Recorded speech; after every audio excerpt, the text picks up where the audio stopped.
Já já eu explico o banquinho. Obrigado.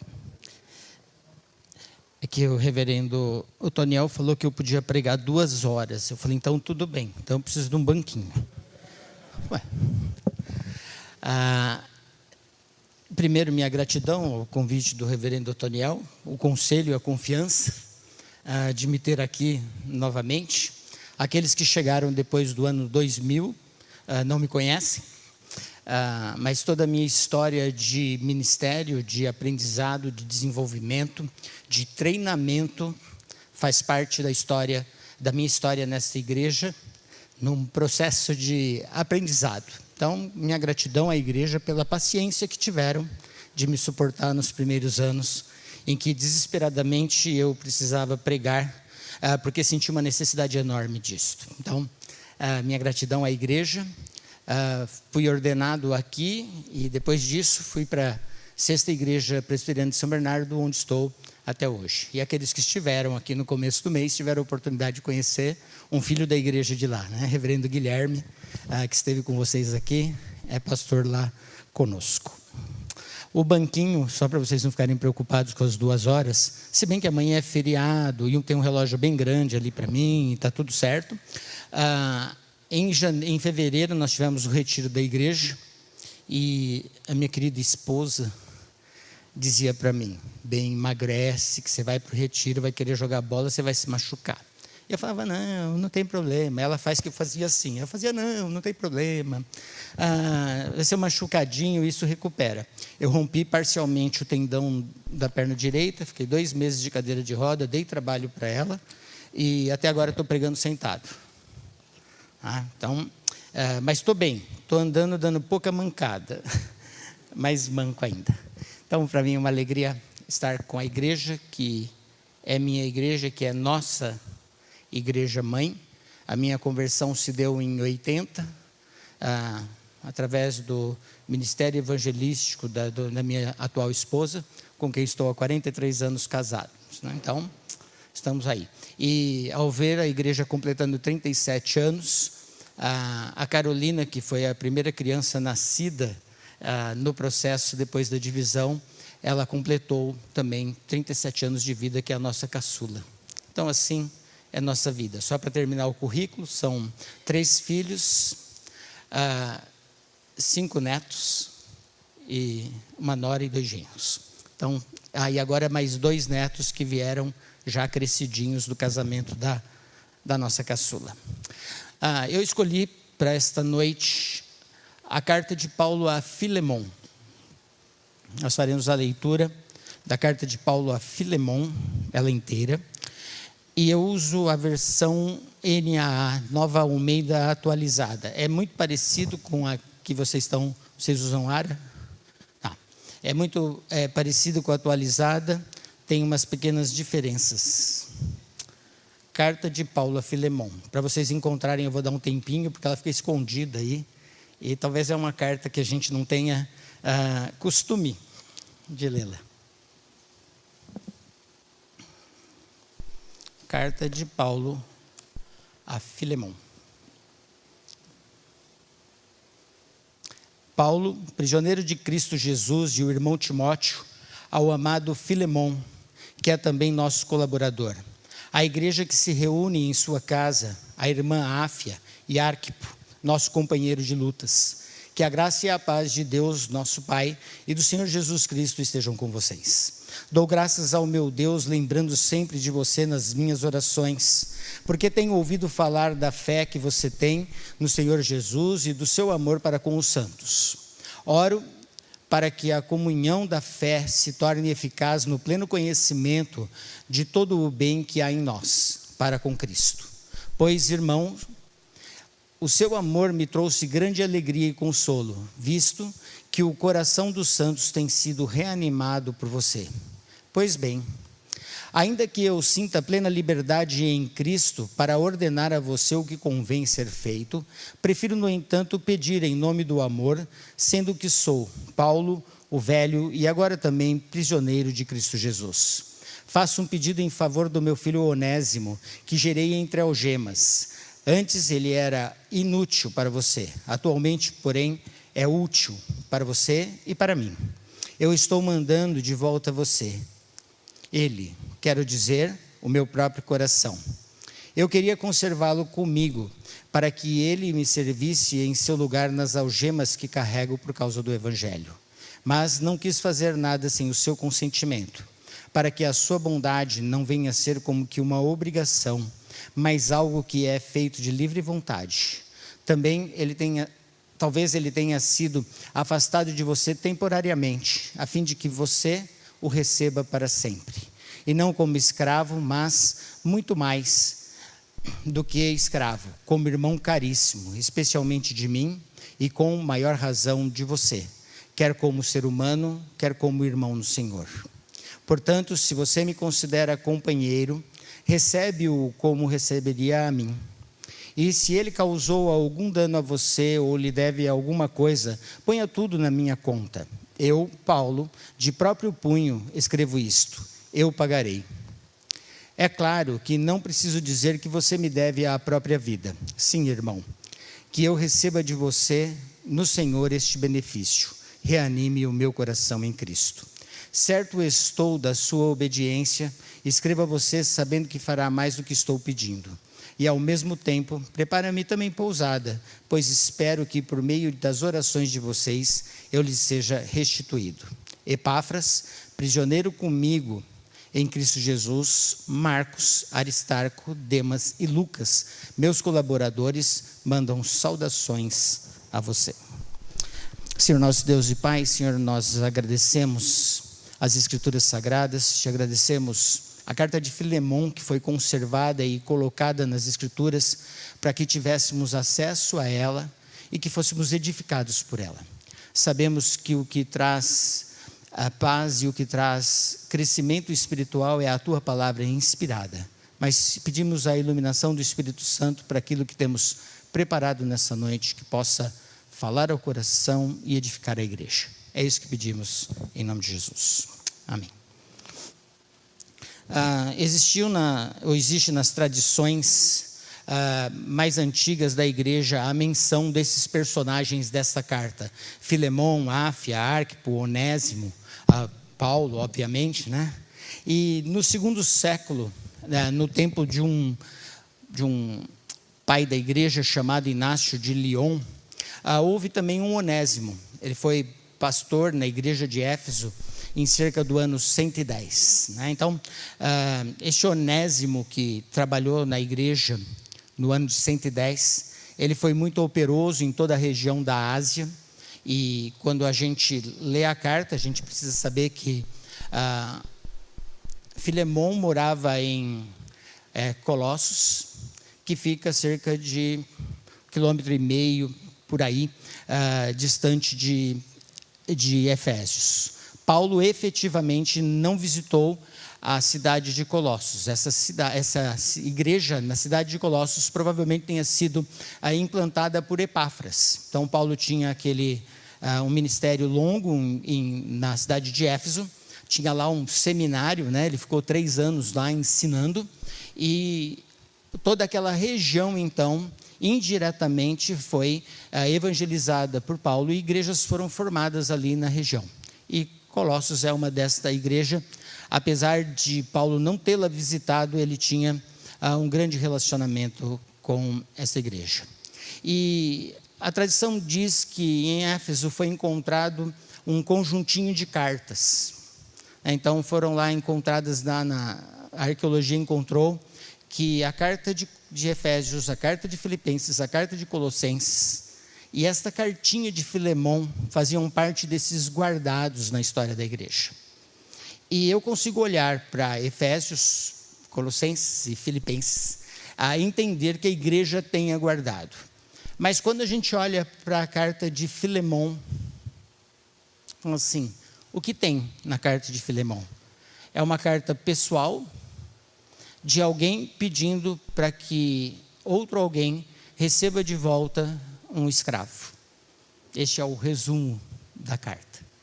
E quando eu olho para esta pequena carta, e que aparentemente não traz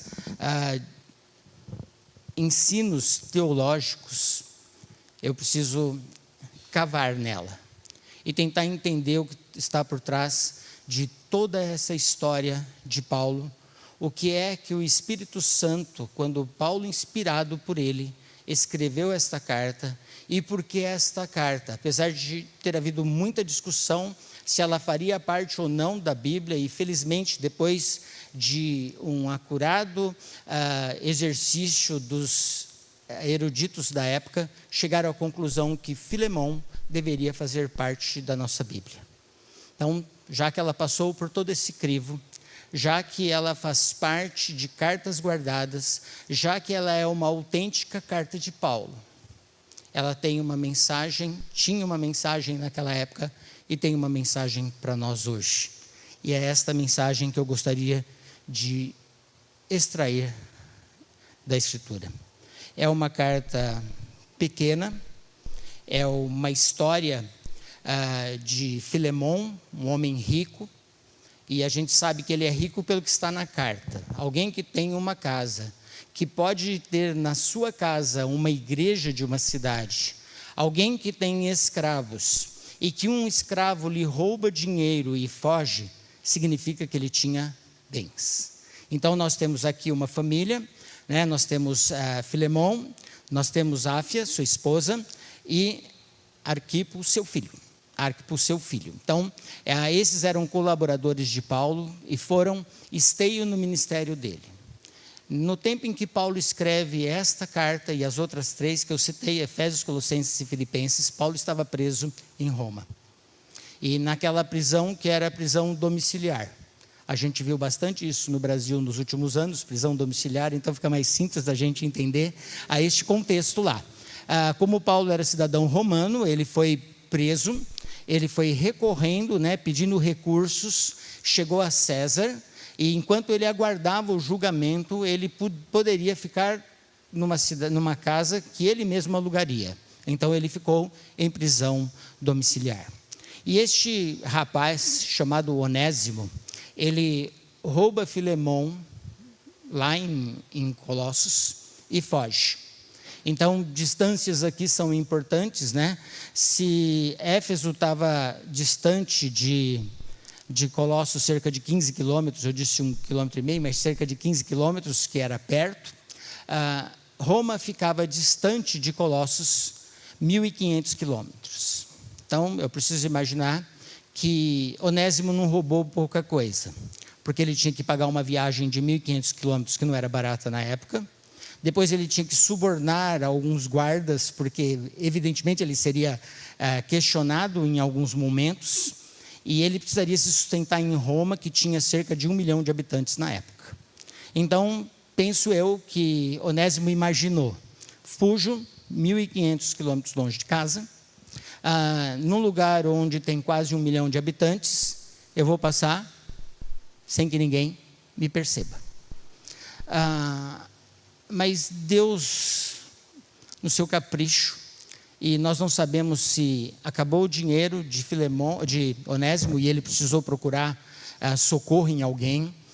Nós não sabemos se ele aprontou outra em Roma e foi preso e por isso acabou se encontrando com Paulo, mas nós sabemos que de alguma forma Onésimo teve um contato com Paulo na prisão. E nesse contato com Paulo, e a gente sabe que esta era a prática de Paulo. Enquanto ele estava preso nessa casa, toda a guarda pretoriana ouviu o evangelho.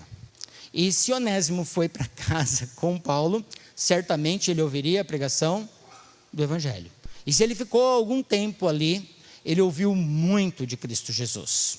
E o resultado disso é que este escravo fugitivo se converte a Cristo Jesus. E a gente conhecendo Paulo, pela sua forma de vida exposta nas Escrituras, Paulo vai encaminhar Onésimo a voltar ao seu dono e pedir perdão. Então, esta é a história resumida. E para que Onésimo volte, Paulo então escreve essa carta, recomendando Onésimo de volta à vida com o seu antigo senhor, Filemão, do qual ele havia traído e roubado. Então, este era o processo. Para a gente entender um pouco mais as questões de escravidão em Roma, o escravo, apesar de não ser alguém sem nenhum conhecimento, Onésimo poderia ser alguém com conhecimento, qualquer que seja. Quando um escravo fugia, ou roubava, ou cometia algum erro, o seu proprietário poderia tomar algumas atitudes, e isto era protegido pela lei romana. Ele poderia grafar com ferro quente um F de fugitivo no rosto do escravo, para que ele o resto da vida ficasse com esta marca. Ele poderia puni-lo com castigo, e até mesmo, dependendo dos valores roubados, ele poderia ter sido punido com a morte. Então, o senhor do escravo tinha este direito. Então, Onésimo está aqui agora com Paulo, e depois de conhecer o Senhor Jesus Cristo, Paulo disse para ele: agora você tem que fazer caminho de volta. E eu penso que Onésimo não fosse alguém muito mais velho do que um adolescente, e eu penso nas preocupações dele. O que me aguarda quando eu chegar de volta em casa? Ele vai voltar para esses 1.500 quilômetros de volta para casa, e ele vai ser quem carrega as cartas que são para esta região. Então, o próprio Onésimo é quem vai levar a carta para a igreja de Colossos, a carta para a igreja de Efésios e a carta para Filemão, o seu senhor. Essa então é toda a nossa história. A gente consegue perceber que não só a carta de Filemão é importante, mas também a carta de Paulo aos Colossenses vai ser importante, porque a igreja de Colossos ela está sediada dentro da casa de Filemão, que vai receber tanto aquela carta quanto esta. Então, as duas cartas têm coisas que se completam, e a gente vai procurar também olhar isto. Eu gosto de, então, fazer toda a imaginação. Tá? Eu imagino, então, que esse menino pegou a carta, as cartinhas, e volta para Colossos, e eu acho que ele foi tremendo a viagem inteira. Se ele conhecia um pouquinho da lei romana, ele sabia o quê? Se aquele senhor for misericordioso, ele poderia ser espancado, ter uma marca no rosto que o deixaria para o resto da vida definido o que ele já havia sido, do seu erro cometido, ou a própria morte. Mas o encorajamento de Paulo é: você tem que voltar. E olhando para Onésimo e pensando que Onésimo vai chegar lá na casa de Filemão, vai bater na porta, eu imagino Filemão abrindo a porta e o menino tremendo na frente dele, e o único recurso que ele tinha na mão era uma carta que talvez ele nem soubesse que estava escrito ali dentro. Ele vai entregar para Filemão na expectativa de que Filemão o perdoe. A Bíblia não fala qual é a reação de Filemão quando recebe Onésimo de volta. Mas eu fico pensando nas nossas reações se nós recebêssemos de volta uma pessoa assim. E a irritação, a raiva, os direitos, tanta coisa poderia passar ou pode passar nas nossas mentes quando alguém que nos traiu, ou que nos roubou, ou que nos causou grande dano, volta para conversar conosco, chega diante de nós pedindo perdão, e quais são as nossas reações? Se em primeira instância Filemão tivesse uma reação não muito boa, seria extremamente compreensível. Mas temos algumas expectativas nesta carta. O que Paulo começa a fazer nesta carta, depois da saudação, ação de graças, falando e já demonstrando que Filemão era um cristão, um verdadeiro cristão, que tinha cuidado com a vida cristã e também cuidado com os irmãos. Então ele era provavelmente um pastor, um líder da igreja, e ele se prestava a cuidar, e o cuidado, o amor que ele tinha para com os irmãos da igreja, era alguma coisa que saía da igreja local e as outras pessoas acabavam tendo conhecimento. Provavelmente Paulo tenha conhecimento deste ministério de Filemão ali em Colossos através de Epáfras, que também era um companheiro, um ajudador de Paulo. E ele tem então essa referência e Paulo vai dizer, olha, eu acredito que você vai fazer muito mais do que eu espero. Muito mais do que eu espero. E aí nós entramos com o pedido. Então, depois que Paulo faz toda a introdução, ele diz assim, pois bem. Então, pois bem, lá vem coisa, né? Paulo vai fazer o pedido dele.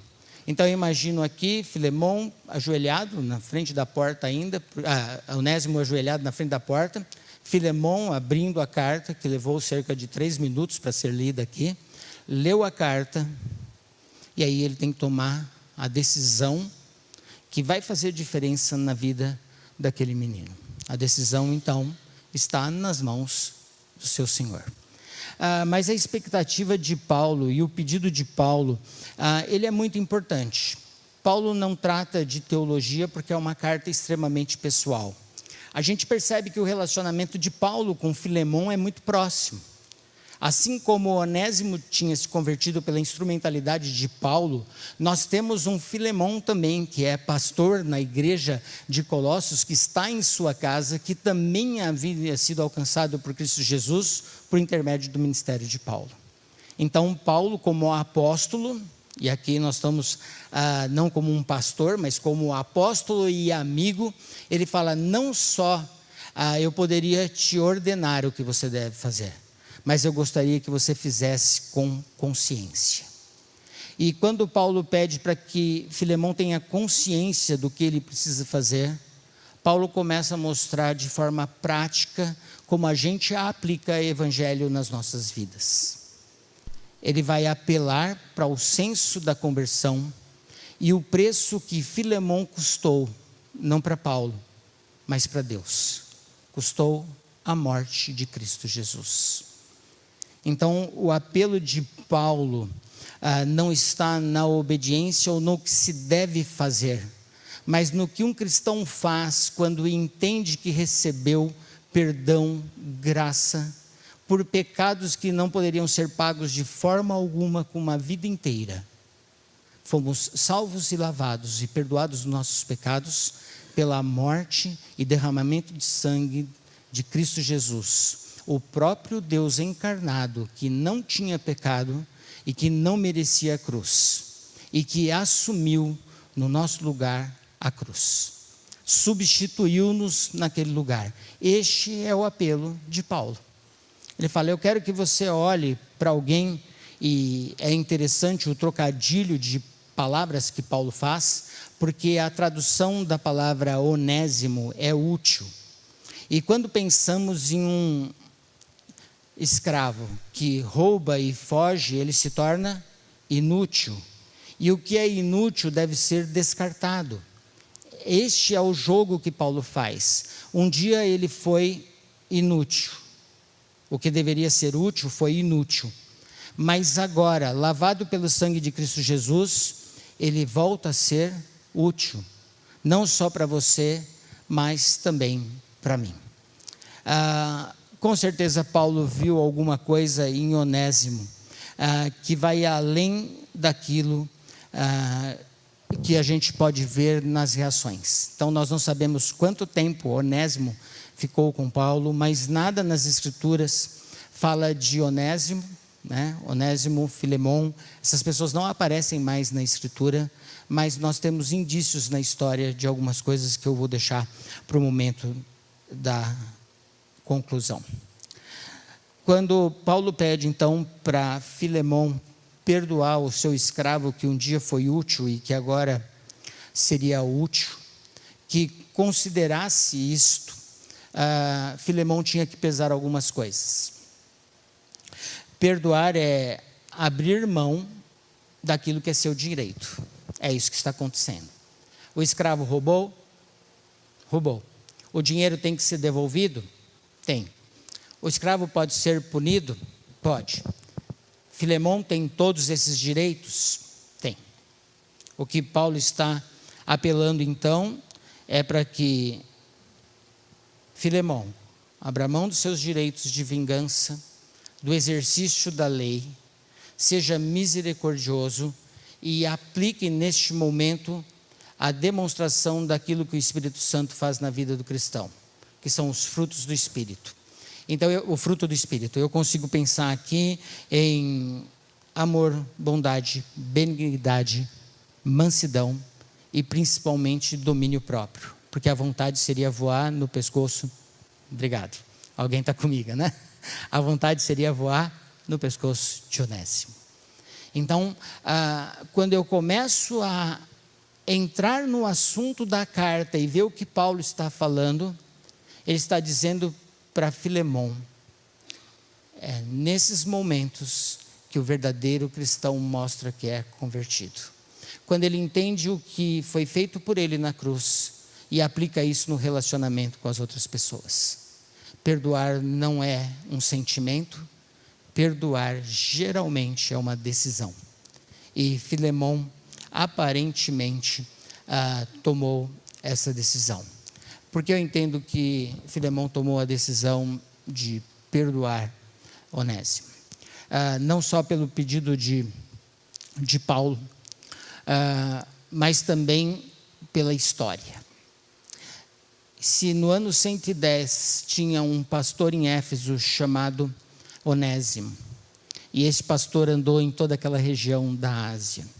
Se na igreja de Efésios foi encontrado a carta de Efésios, a carta de Colossenses, a carta de Filipenses, que são as cartas que Paulo escreveu da prisão, e a carta de Filemão, que é uma carta pessoal, e se eu fosse Onésimo, eu juro que eu guardaria essa carta, porque foi a carta que livrou Onésimo da morte.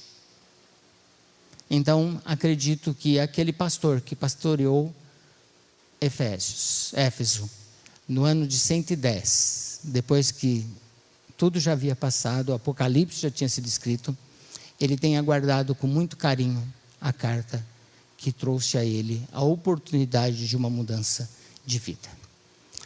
Continuando no nosso texto,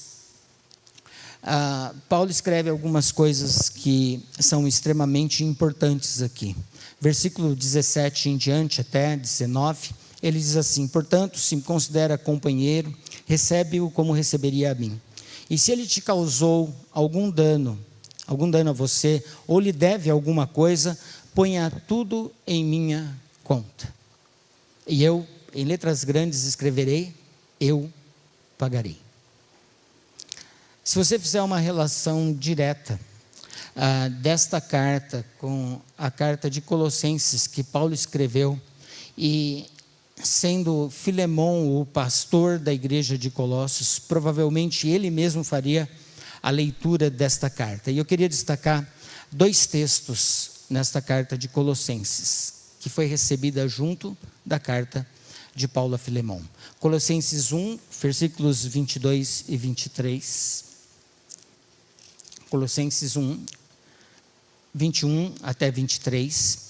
E vocês que no passado eram estranhos e inimigos no entendimento pelas obras más que praticavam, agora, porém, ele os reconciliou no corpo da sua carne, mediante a sua morte, para apresentá-los diante dele santos, inculpáveis e irrepreensíveis. Se é que vocês permanecem na fé, alicerçados e firmes, não se deixando afastar da esperança do evangelho que vocês ouviram e que foi pregada a toda criatura debaixo do céu, no qual eu, Paulo, me tornei ministro. Eu quero só destacar, mesmo aqueles crentes de Colossos, eles eram inimigos e estranhos com obras más. Se eu fazer esse retrato entre o relacionamento de Onésimo e Filemão, alguém que rouba, trai, não é amigo, é inimigo. O que Paulo destaca na carta aos Colossenses é: nós éramos inimigos de Deus por causa das nossas obras más, mas Deus, na sua misericórdia, nos perdoou. E para um segundo texto ainda em Colossenses, capítulo 2, versículos 13 e 14. Quando vocês estavam mortos nos seus pecados e na incircuncisão da carne, Ele lhes deu vida juntamente com Cristo, perdoando todos os nossos pecados, cancelando o escrito de dívida que era contra nós e que constava de ordenanças, o qual nos era prejudicial. Removeu inteiramente, cravando-o na cruz. O que Paulo diz? Eu pagarei. O que Paulo mostra na prática desta carta é como o cristão deve viver depois que entende a salvação de graça em Cristo Jesus. E ele assume o risco e o prejuízo, porque se você não quiser perdoar a dívida dele, eu pagarei. As nossas dívidas foram perdoadas por Deus, porque Cristo Jesus pagou. Na aula de escola dominical, uns dias atrás, o reverendo Guilherme dando aula, ele diz assim: quem disse que não é por obras que somos salvos? Aí a menina que estava do meu lado olhou para mim e falou: parou pela obra de outro. Nós fomos salvos por obras, não pelas nossas, mas pela obra de Cristo Jesus na cruz. Isso nos trouxe salvação. E Paulo não só aqui assume as dívidas de Onésimo, assim como Cristo assumiu as nossas, dando exemplo da forma de um cristão verdadeiro viver. Ele se mostra também alguém que é muito perdoador. E se você se lembra, Atos 15, acho que você pode colocar, eu não vou fazer a leitura, mas Atos 15, de 36 a 41, é uma briga que nós temos lá em Antioquia. Depois da primeira viagem missionária, Paulo saiu com Barnabé na primeira viagem missionária, e eles pegaram um sobrinho ou primo, não sabemos direito aí o grau de parentesco, que João Marcos tinha com Barnabé, e levaram na viagem missionária. O menino era novo, chegou na metade do caminho, depois de muitas lutas, muitos problemas, ele abandonou o grupo. E Paulo ficou irritadinho com essa história. E a Bíblia conta isso de forma bem clara. Tá? Quando foram programar a segunda viagem missionária, Barnabé falou: eu vou levar João Marcos. O Paulo falou: não vai. Comigo ele não vai. Esse menino é filhinho de mamãe, chega no meio da viagem quer voltar para casa, fica com uma amolação. Não quero João Marcos. E o texto de Atos diz que houve tão grande desentendimento entre eles, que Barnabé sai para um lado com João Marcos, e Paulo pega Silas e sai para outro lado. Então há uma grande desavença. E se você prestou atenção na saudação final da carta, Paulo diz o seguinte: Epáfras, prisioneiros comigo em Cristo Jesus, Marcos, Aristarco, Demas e Lucas. Esse Marcos é João Marcos, que Paulo não levaria para lugar nenhum, e agora ele é arrolado entre os meus colaboradores. Significa que há um momento entre Atos 15 e a prisão de Paulo em Roma, que é no final de Atos, houve perdão e reconciliação. Então Paulo não só assume o custo de Onésimo, mas também Paulo exerce perdão no seu ministério, carregando consigo João Marcos, que um dia ele disse que de forma alguma levaria para a missão, e agora ele é colaborador. O que eu quero tirar, e gosto de pensar sim, que o Onésimo do segundo século, era este Onésimo que ouviu as palavras de Paulo, se converteu, teve uma conversão genuína, e eu fico imaginando lá na igreja de Colossos, sentado no mesmo banco, Filemon,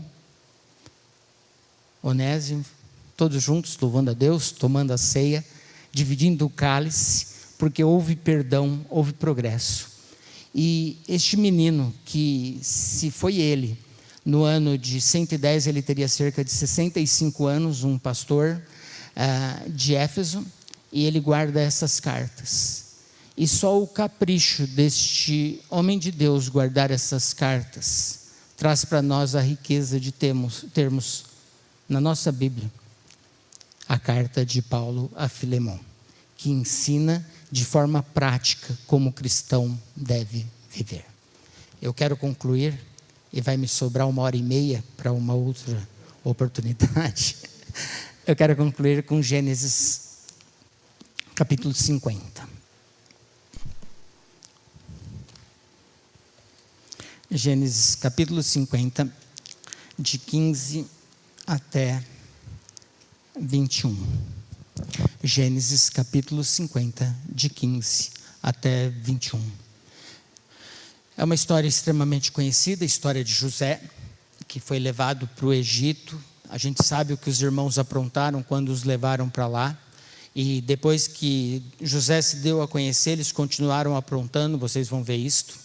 Mas esta é a finalização da história de José. Vendo os irmãos de José que seu pai era morto, disseram: é possível que José tenha ódio de nós. Certamente nos retribuirá todo o mal que lhes fizemos. Então, eu sei que José era dedo duro, né? Ele ficava contando tudo para Jacó, que os meninos faziam, os mais velhos, que aqueles outros 11 eram extremamente aprontões. Então, tinha toda uma briga, tinha uma ciumeira de família. Então Israel dava mais a melhor túnica para José. Então tinha toda aquela discussão familiar, como toda família, mas eles foram ao extremo. Eles queriam matar. O mais bonzinho falou: não vamos matar. Então era uma turma boa, né? E aí eles chegam neste momento, certamente que José poderia se vingar. Ele era o homem mais importante do Egito, abaixo de Faraó. Ele teria a lei às suas mãos. Esses irmãos eram traidores, o jogaram numa cova, queriam matá-lo, não matá-lo, mas o venderam. Mentiram para o seu pai, essa é a turminha dele. E aí eles falam: certamente ele, agora que o pai morreu, ele vai se vingar de nós. Por isso mandaram dizer a José: o seu pai, não é o nosso pai, mas o seu pai, antes de morrer, ordenou o seguinte. Então eles continuam aprontando, porque agora eles vão mentir, tá? É como se não bastasse tudo que já aconteceu, agora eles vão contar uma mentira para, de novo, limpar a barra deles. É isto que vocês dirão a José: perdoe, por favor, a transgressão dos seus irmãos e o pecado que cometeram, porque eles lhe fizeram mal. Agora pedimos que perdoe a transgressão dos seus servos, dos servos de Deus e de seu pai. Ao ouvir essas palavras, José chorou. Depois vieram também os seus irmãos, prostraram-se diante dele e disseram: eis-nos aqui, somos seus servos. Mas José respondeu: não tenham medo. Será que eu estou no lugar de Deus? Quando eu não perdoo alguém, eu me posiciono no lugar de Deus. E a pergunta de José é: será que eu estou no lugar de Deus? Vocês, na verdade, planejaram o mal contra mim, porém Deus o tornou em bem, para fazer com o que estão vendo agora, que se conserve a vida de muita gente. Portanto, não tenham medo. Eu sustentarei vocês e os seus filhos. Assim José consolou os seus irmãos e lhes falou ao coração. É isso que homens e mulheres de Deus fazem. Amém.